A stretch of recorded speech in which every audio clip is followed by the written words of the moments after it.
السلام علیکم دوستو، بسم اللہ الرحمن الرحیم۔ شروع اللہ کے نام سے جو بڑا مہربان اور رحم والا ہے۔ صرف 5 منٹ کا مدرسہ قرآن و حدیث کی روشنی میں ربیع الثانی اسلامی تاریخ دوسری بیت عقبہ مدینہ منورہ میں حضرت مصعب بن عمیر علیہ السلام کی دعوت اور مسلمانوں کی کوشش سے ہر گھر میں اسلام اور پیغمبر اسلام کا تذکرہ ہونے لگا تھا۔ لوگ اسلام کی خوبیوں کو دیکھ کر ایمان میں داخل ہونے لگے تھے۔ سن 13 نبوی میں مصعب بن عمیر علیہ السلام 70 سے زیادہ مسلمانوں کی ایک جماعت لے کر حج کرنے کی غرض سے مکہ آئے۔ اس قافلے میں مسلمانوں کے ساتھ قبیلہ اوس و خزرج کے مشرکین بھی تھے۔ رسول اللہ صلی اللہ علیہ وسلم نے اپنے چچا حضرت عباس علیہ السلام کے ساتھ عقبہ نامی گھاٹی میں آ کر رات کے وقت مسلمانوں سے ملاقات فرمائی۔ حضرت عباس علیہ السلام نے مسلمانوں کی جماعت سے کہا، محمد اپنی قوم میں نہایت باعزت ہے اور ہم ان کی حفاظت کا خیال کرتے ہیں۔ وہ تمہارے یہاں آنا چاہتے ہیں۔ اگر تم پوری طرح حفاظت کرنے کا وعدہ کرو تو بہتر ہے، ورنہ صاف جواب دے دو۔ انصار نے کہا، ہم نے آپ کی بات سن لی، اب حضور صلی اللہ علیہ وسلم بھی کچھ فرمائیں۔ آپ نے قرآن کی تلاوت فرما کر انہیں اسلام جانے کا شوق دلایا، پھر فرمایا، ہم چاہتے ہیں کہ تم لوگ ہمارے ساتھیوں کو ٹھکانہ دے کر ان کی حفاظت کرو اور رنج و غم، راحت و آرام اور تنگ دستی و مالداری ہر حال میں میری پیروی کرو۔ اس نصیحت کو سن کر انصار نے باخوشی منظور کرتے ہوئے آپ کے ہاتھ پر بیعت کی، پھر اسلام کی دعوت و تبلیغ کے لیے ان میں سے 12 افراد کو ذمہ دار بنایا۔ حضور صلی اللہ علیہ وسلم کا معجزہ، حضرت جابر علیہ السلام کے باغ کی کھجوروں میں برکت۔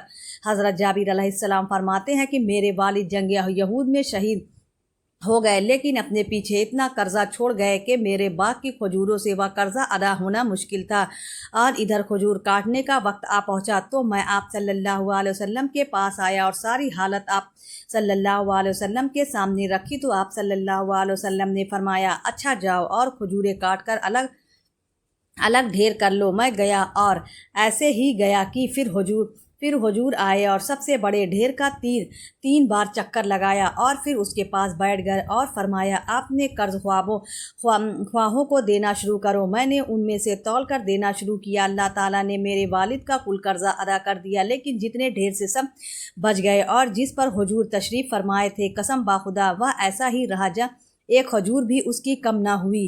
ایک فرض کے بارے میں دین میں نماز کی اہمیت، رسول اللہ صلی اللہ علیہ وسلم نے فرمایا، دین بغیر نماز کے نہیں ہے۔ نماز دین کے لیے ایسے ہے جیسا آدمی کے بدن کے لیے سر ہوتا ہے۔ ایک سنت کے بارے میں، جنت حاصل کرنے کے لیے دعا کرنا۔ جنت حاصل کرنے کے لیے اس دعا کو کثرت سے مانگیں، وَاجْعَلْنِی مِنْ وَرَثَةِ جَنَّةِ النَّعِیمِ۔ ترجمہ، اے میرے رب، مجھ کو جنت کی نعمتوں کا وارث بنا دے۔ ایک اہم عمل کی فضیلت، حلال کمائی سے مسجد بنانا۔ رسول اللہ صلی اللہ علیہ وسلم نے فرمایا، جن سے حلال کمائی سے اللہ کی عبادت کے لیے گھر بنایا تو اللہ تعالیٰ اس کے لیے جنت میں قیمتی موتی اور یاقوت کا شاندار گھر بنائے گا۔ ایک گناہ کے بارے میں، اچھے اور برے برابر نہیں ہو سکتے۔ قرآن میں اللہ تعالیٰ فرماتا ہے، کیا وہ لوگ جو برے کام کرتے ہیں یا سمجھتے ہیں کہ ہم انہیں اور ان لوگوں کو برابر کر دیں گے جو ایمان لاتے ہیں اور نیک عمل کرتے ہیں، کہ ان کا مرنا اور جینا برابر ہو جائے؟ ان کا یہ فیصلہ بہت ہی برا ہے۔ دنیا کے بارے میں، دنیا عارضی اور آخرت مستقل ہے۔ قرآن میں اللہ تعالیٰ فرماتا ہے، دنیا کی زندگی محض چند روز ہے اور اصل ٹھہرنے کی جگہ تو آخرت ہی ہے۔ آخرت کے بارے میں، ہمیشہ کی جنت و جہنم۔ رسول اللہ صلی اللہ علیہ وسلم نے فرمایا، اللہ تعالیٰ جنتیوں کو جنت میں داخل کر دے گا اور جہنمیوں کو جہنم میں داخل کر دے گا۔ پھر ان کے درمیان ایک اعلان کرنے والا کہے گا کہ اے جنتیوں، اب موت نہیں آئے گی، اے جہنمیوں، اب موت نہیں آئے گی۔ تم میں سے جو جہاں ہے ہمیشہ اس میں رہے گا۔ طب نبوی سے علاج، چوندھے پن کا علاج۔ رسول اللہ صلی اللہ علیہ وسلم نے فرمایا، خنبی من کی قسم میں سے ہے اور اس کا پانی آنکھ کے لیے شفا ہے۔ اجواہ جنت کی کھجور ہے اور اس میں زہر سے شفا ہے۔ حضرت ابو ہریرہ علیہ السلام فرماتے ہیں کہ میں نے 3 یا 5 یا 7 خنبیاں لی اور پانی نچوڑ کر چوندھی باندھی کی آنکھوں میں ڈالا تو وہ اچھی ہو گئی۔ نبی صلی اللہ علیہ وسلم کی نصیحت۔ رسول اللہ صلی اللہ علیہ وسلم نے فرمایا، عورت سے 4 چیزوں کی وجہ سے نکاح کیا جاتا ہے، اس کے مال، حسب، نسب، خوبصورتی اور دینداری کی وجہ سے تمہارا بھلا ہو۔ تم دیندار عورت کو پسند کر کے قیامت کامیاب ہو جاؤ۔ اسلامی تاریخ۔ مسلمانوں کا مدینہ ہجرت کرنا۔ مکہ مکرمہ میں مسلمانوں پر بے پناہ ظلم و ستم ہو رہا تھا، اس لیے رسول اللہ صلی اللہ علیہ وسلم نے دوسری بیعت عقابہ کے بعد مسلمانوں کو مدینہ جانے کی اجازت دے دی۔ مسلمانوں میں سب سے پہلے ابو سلمہ نے ہجرت کا ارادہ کیا اور سواری تیار کر کے سامان رکھا اور اپنی بیوی ام سلمہ اور لڑکے سلمہ کو ساتھ لیے، مگر بنی مغیرہ نے ام سلمہ کو جانے نہ دیا اور بنی عبد الاسد نے ان کے بیٹے سلمہ کو چھین لیا، جس میں اس بچے کا ایک ہاتھ بھی اکھڑ گیا۔ اس کے بعد ابو سلمہ تنہا ہجرت کر گئے۔ ام سلمہ روزانہ مقام ابتہا پر آ کر روتی رہتی تھی۔ اس طرح 1 سال کا عرصہ گزر گیا۔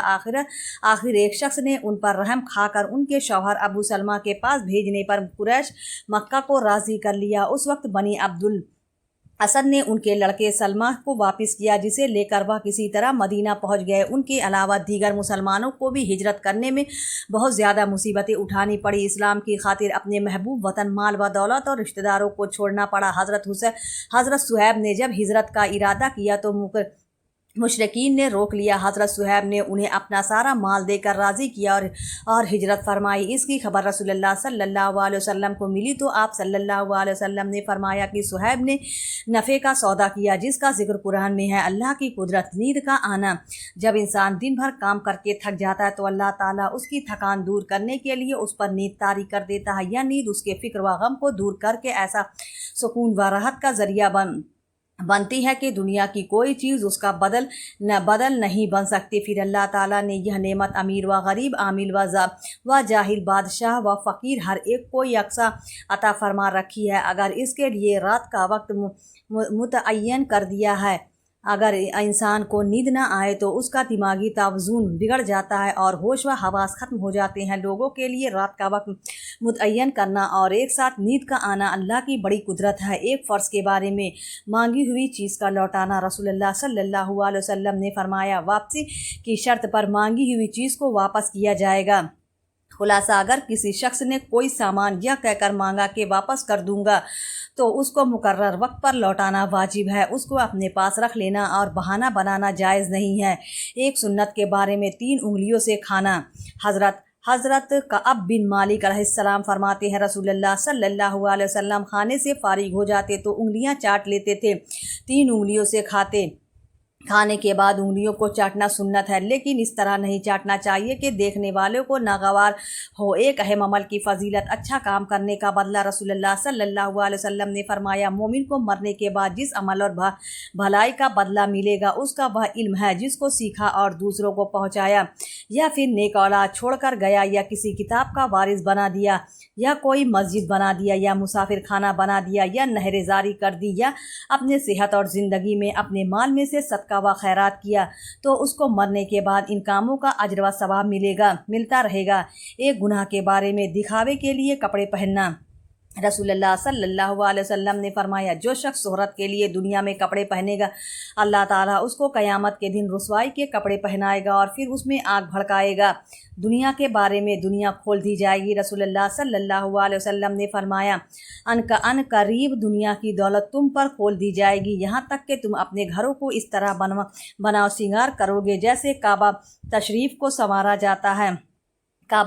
سنوارا جاتا ہے۔ آخرت کے بارے میں اہل جنت کی شراب اور پیالے۔ قرآن میں اللہ تعالیٰ فرماتا ہے، ان اہل جنت پر چاندی کے برتن اور شیشے کے پیالے پیش کیے جائیں گے۔ وہ شیشے چاندی کے ہوں گے جن کو بھرنے والے خادموں نے مناسب انداز سے بھرا ہوگا، اور ان کو ایسی شراب کے جام پلایا جائے گا جس میں سوٹھ کی ملاوٹ ہوگی۔ ہر بیماری کا علاج طب نبوی سے علاج۔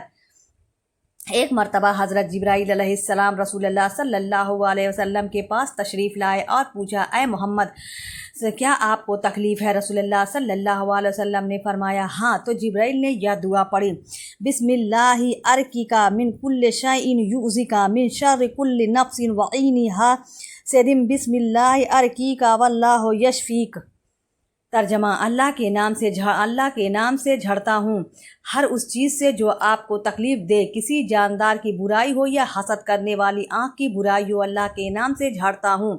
اللہ آپ کو شفا دے۔ قرآن کی نصیحت۔ قرآن میں اللہ تعالیٰ فرماتا ہے، یہ بتائے ہوئے احکام ہی میرا سیدھا راستہ ہے، تم اسی پر چلو اور دوسرے غلط راستوں پر مت چلو، ورنہ وہ راستے تم کو راہ خدا سے ہٹا دیں گے۔ اللہ تعالیٰ اس بات کی تم کو تاکید کے ساتھ حکم دیتا ہے تاکہ تم ٹیڑھے راستے سے بچ سکو۔ پیارے اسلامی بھائیو، اگر آپ کو ویڈیو پسند آئے تو ویڈیو کو لائک ضرور کریں اور ہمارے چینل کو بھی سبسکرائب کر لیں۔ ملتے ہیں اگلی ویڈیو میں، تب تک کے لیے اللہ حافظ۔